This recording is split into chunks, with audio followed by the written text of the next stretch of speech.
अस्सलाम वालेकुम, मैं हूं मुदस्सिर शाद और आज के पार्ट में हम बात करेंगे कि क्रिएटिविटी बीइंग एन इंडिविजुअल कैसे हेल्पफुल हो सकती है। तो याद रखें, अगर कोई भी इंडिविजुअल अपने अंदर की क्रिएटिविटी से अवेयर है और वो कंटिन्यूसली इसको प्रैक्टिस करता है तो ये दुनिया उसके लिए एक वो स्टेज है जहाँ पे उसको लगता है कि उसकी एबिलिटीज़ को टेस्ट किया जा रहा है। उसके लिए जो प्रॉब्लम्स हैं वो अपॉर्चुनिटीज़ होती हैं। वो दुनिया को, वो इवन के हर चीज़ को एक डिफरेंट लुक से देखता है। उसकी कोशिश होती है कि what is other way around, मैं चीज़ों को कैसे डिफरेंटली देख सकता हूँ, मैं कैसे इनको डिफरेंटली कर सकता हूँ। और वो लोग खुद को यूनिक बनाने की कोशिश करते हैं। ज़िंदगी में हम मल्टीपल रोल्स प्ले करते हैं और हर रोल के साथ जुड़े कुछ ना कुछ एक्शंस और डिसीजंस और टास्क होते हैं। तो अगर हम वही एक्शन या डिसीजन या जो टास्क हैं अगर हम कन्वेंशनल वे में कर रहे हैं तो उससे चीज़ें तो हो रही हैं मगर वो हमें कुछ यूनिकनेस नहीं दे रही, हमारे अंदर या हमारे इर्द गिर्द कुछ बेहतरी नहीं ला रही। याद रखें कि इस वक्त ये जो एरा चल रहा है वो सारे का सारा चेंज का है। जैसे अमूमन कहा जाता है कि इस वक्त सिर्फ एक चीज़ कांस्टेंट है, वो है चेंज, और अगर हम चेंज नहीं होंगे तो हम दुनिया से बहुत पीछे रह जाएंगे। तो इसलिए सबसे पहले तो ये ज़रूरी है कि हम चीज़ों के क्रिएटिव सोल्यूशन ढूंढें, हम डिफरेंट सोल्यूशन ढूंढें।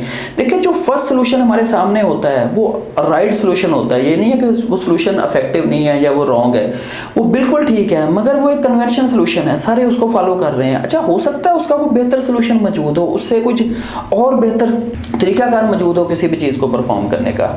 तो बीइंग एन इंडिविजुअल, सबसे पहले मेरे लिए ये ज़रूरी है कि मैं देखूं कि मैं जो एक्टिविटीज़ परफॉर्म कर रहा हूं या कर रही हूं उसको मैं बेहतर कैसे कर सकता हूं, उसमें कैसे चेंजेस ला सकता हूं, उसमें क्या मैं अपना टाइम सेव कर सकता हूं, क्या मैं उसमें अपने रिलेशनशिप को बेहतर कर सकता हूं, क्या उसमें कोई डेवलपमेंट बेहतर हो सकती है। मैं एग्जांपल देता हूं, अगर आप स्टूडेंट हैं तो स्टूडेंट होते हुए आपको ये सोचने की ज़रूरत है कि वो कौन से ऐसे मेथड्स हैं जो नए हैं, जो शायद जिस पे अभी मैंने काम नहीं किया, जिसको मैं अडॉप्ट करते हुए अपनी लर्निंग को बेहतर कर सकता हूँ, अपनी जो अचीवमेंट्स हैं, जो अपने ग्रेड्स हैं, मैं उनको बेहतर बना सकता हूँ। अगर आप एक इंडिविजुअल है जो घर के सरबराह हैं, घर चला रहे हैं, तो आपके लिए ज़रूरी है कि आप ये सोचें कि जो एग्जिस्टिंग रूटीन्स चल रही है उनको कैसे बेहतर किया जा सकता है, उसमें कौन से ऐसे इम्प्रूवमेंट्स लाई जा सकती हैं जो कहीं ना कहीं सेविंग्स भी लाएं और जो कि किसी भी फॉर्म में आपके रिलेशनशिप में या आपकी जो मैनेजमेंट है उसको बेहतर बना सके। इसके अलावा अगर आप हाउस वाइफ हैं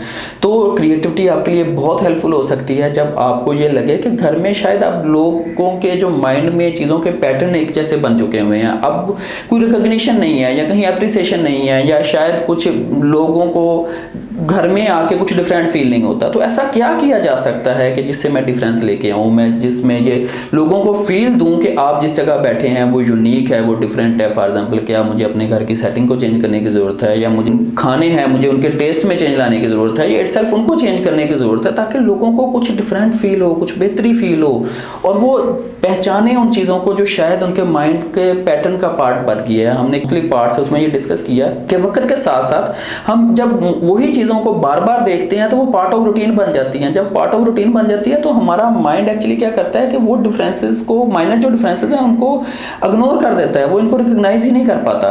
तो ऐसी सूरत में आपको तब्दीलियाँ लाने की ज़रूरत होती है, आपको इंप्रूवमेंट्स लाने की ज़रूरत होती है। और इंप्रूवमेंट लाने के लिए ज़रूरी है कि हम अपने थिंकिंग प्रोसेस को यूज़ करें, हम अपने माइंड के अंदर वो इमेजेस बनाएं कि क्या इसका अदर वे अराउंड है। फॉर एग्जांपल, एक प्रॉब्लम को लिया, उस पर हमने multiple scenarios, virtual scenarios apply किए विद इन आवर इमेजिनेशन कि क्या मैं इसमें से ये सिनेरियो अप्लाई करूं या कोई दूसरा सिनेरियो अप्लाई करूं या कोई तीसरा सिनेरियो अप्लाई करूं, इसमें से कौन सा सिनेरियो ऐसे इफेक्टिव हो सकता है और कौन से ऐसे यूनिक सोल्यूशन आ सकते हैं जो पहले से बेहतर हो, जिसके ऊपर मुझे रिकॉग्निशन मिले। इसके अलावा अगर आप कोई बिजनेस चला रहे हैं तो वहाँ पे आपके लिए क्रिएटिविटी बहुत ज़्यादा हेल्पफुल हो सकती है। आप कोई अपनी जॉब कर रहे हैं, आप डिजिटल मार्केटिंग कर रहे हैं, आप सेल्फ ब्रांडिंग कर रहे हैं, तो चीज़ों को बदलते रहें, चीज़ों को कंटिन्यूसली इंप्रूव करते रहें। इंप्रूवमेंट्स जो है वो आपको कहीं ना कहीं रिकॉग्निशन और वैल्यू देती हैं। तो क्रिएटिविटी ज़िंदगी के हर शोबे के लिए हेल्पफुल है, हर पर्सन के लिए हेल्पफुल है। हम कम्यूट कर रहे हैं, हम कहीं कोई भी चीज़ें जो हमारी रूटीन का पार्ट है, देखिए हम रूटीन में इतने ज़्यादा खो जाते हैं कई दफ़ा हमें पता ही नहीं होता कि इससे बेहतर सोल्यूशन मौजूद हैं, हमारे इर्द गिर्द मौजूद हैं। तो क्रिएटिव होने के लिए ये भी ज़रूरी है कि सबसे पहले हमारा ये बिलीव हो कि हमारे इर्द गिर्द बहुत सारे क्रिएटिव सोल्यूशन एग्जिस्ट करते हैं। ये बिल्कुल ऐसा ही है कि जैसे एक फार्मर है, वो ज़मीन में बीज बोता है इस यकीन के साथ कि वो ज़रूर उगेगा, इस तरह क्रिएटिव लोग एफर्ट करते हैं, इमेजिनेशन करते हैं इस यकीन के साथ कि उनको कोई ना कोई सोल्यूशन ज़रूर मिलेगा। हाँ, इसमें थोड़ी सी एफर्ट टाइम ज़रूर लगता है, मगर अल्टीमेटली वो लोग इस चीज़ को फाइंड कर लेते हैं। तो इस तरह ज़िंदगी के हम किसी भी शोबे में हैं, हम कुछ भी परफॉर्म कर रहे हैं, हम सबसे पहले ये देखें कि मैं क्या कर रहा हूँ, क्या मेरा वो ज़्यादा टाइम कंज्यूम तो नहीं कर रहा, क्या मुझे उस पर ज़्यादा एफर्ट तो नहीं लग रही, क्या मेरी ज़्यादा एनर्जी तो नहीं लग रही, क्या चीज़ें मेरे लिए ज़्यादा कम्प्लेक्स तो नहीं हो रही। जैसे आजकल एनर्जी क्राइसिस हैं और इसके अलावा इन्फ्लेशन के काफ़ी सारे इश्यूज़ हैं। तो हम चीज़ों को रीथॉट करें, हम प्रोसेस को रीथॉट करें, हम इनको कैसे इंप्रूव कर सकते हैं, हम डिसीजंस कैसे बेहतर कर सकते हैं। बहुत सारी जगह पे हमें अपनी अजम्पशंस को चैलेंज करने की ज़रूरत होती है कि क्या जो एग्जिस्टिंग अजम्पशन है चीज़ें ऐसे करने की ज़रूरत है। फॉर एग्जाम्पल, क्या किसी जगह पे मुझे रेगुलर विजिट करने की ज़रूरत है जब मैं उस चीज़ को ऑनलाइन डील कर सकता हूँ। इसके अलावा और ऐसे बहुत सारे सोल्यूशन मार्केट में एग्जिस्ट करते हैं जो कि हमारे जो प्रीवियस सोल्यूशन से उनसे ज़्यादा कॉस्ट इफेक्टिव है, उनसे ज़्यादा बेहतर है। सिर्फ क्या है कि हमें थोड़ा सा चीज़ों को डिफरेंटली देखने की ज़रूरत है। जब हम इनको डिफरेंटली देखेंगे, हम डिफरेंटली करेंगे, हम अपने अंदर की क्रिएटिविटी को पहचानेंगे, तो हम अपने इर्द गिर्द बेहतरी लेके आएंगे। और जब हम अपने इर्द गिर्द बेहतरी लेके आएंगे तो लोगों में हमारी एक पहचान बनेगी, हमारी एक यूनिक वैल्यू बनेगी। क्रिएटिव लोग मोटिवेटेड होते हैं, वो ज़्यादा एंगेज्ड होते हैं। जैसे मैंने पहले भी जिक्र किया कि वो प्रॉब्लम्स को अपॉर्चुनिटीज़ के फॉर्म में देखते हैं। ज़िंदगी उनके लिए एक खूबसूरत जगह है, लाइफ उनके लिए उनके लिए एक खूबसूरत प्लेग्राउंड है जहाँ पे वो कंटिन्यूसली अपनी एबिलिटीज़ के साथ परफॉर्म करते हैं और इस चीज़ को एंजॉय करते हैं। याद रखें, इस सारे प्रोसेस में मिस्टेक्स हो सकती हैं, इस सारे प्रोसेस में फेलियर्स हो सकता है, मगर फेलियर्स भी अपनी जगह इंपॉर्टेंट है। अगर हम कुछ नया सोचेंगे नहीं, नया कुछ करेंगे नहीं, तब्दीली नहीं आएगी। और तब्दीली के लाने में या नया करने में याद रखें कहीं ना कहीं रिस्क होता है फेलियर का, मगर फेलियर अपॉर्चुनिटीज़ हैं लर्निंग के लिए। ये हमें ग्रो करती हैं, ये हमें अपॉर्चुनिटी देती हैं कि हम बड़ा हों। ये बेशक फेलियर है मगर ये हमें कुछ ना कुछ स्टेप्स आगे लेके जाते हैं। और ये लर्निंग जो हम आज करते हैं ये ज़िंदगी के किसी न किसी शोबे में ज़रूर हमारे लिए कंट्रीब्यूट करती हैं। और याद रखें, जो लर्निंग फेलियर्स के थ्रू होती है वो कहीं ज़्यादा इंपॉर्टेंट होती है जो सक्सेस के थ्रू गेन की जाए। बीइंग पेरेंट्स हम बहुत इफेक्टिव रोल प्ले कर सकते हैं। हम बच्चों को एजुकेशन में, बच्चों की ग्रोथ और डेवलपमेंट में हम ला सकते हैं कि ऐसे कौन से क्रिएटिव वेज हैं जो कि कन्वेंशन से हटके हैं, जो उनको ज़्यादा बेहतर कर सकते हैं, जो इवन के कॉस्ट इफेक्टिव भी ज़्यादा हैं।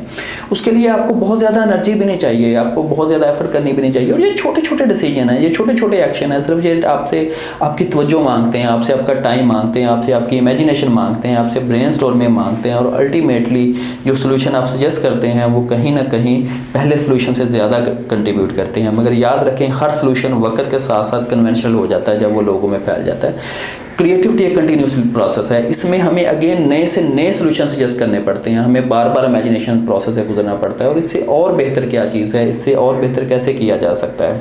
और अल्टीमेटली ये बेहतरी आती रहती है, ये तब्दीली आती रहती है। और चीज़ को जानने के लिए हमें अपने एनवायरनमेंट में देखने की ज़रूरत है। इतनी ज़्यादा इंप्रूवमेंट्स आ रही हैं और इतनी ज़्यादा आ चुकी हैं कि हमारे लिए हैरान कुन है, रुक ही नहीं रही। दुनिया बेहतर से बेहतर होती जा रही है, दुनिया बदलती जा रही है। तो सिर्फ जो ज़रूरत है वो हमें इस चीज़ की ज़रूरत है कि हम भी वैल्यू कंट्रीब्यूट करें, बजाय कि हम रेडीमेड सोल्यूशन या जो बरसों से सोल्यूशन चले आ रहे हैं हम उसको एज इट इज़ अडॉप्ट करें।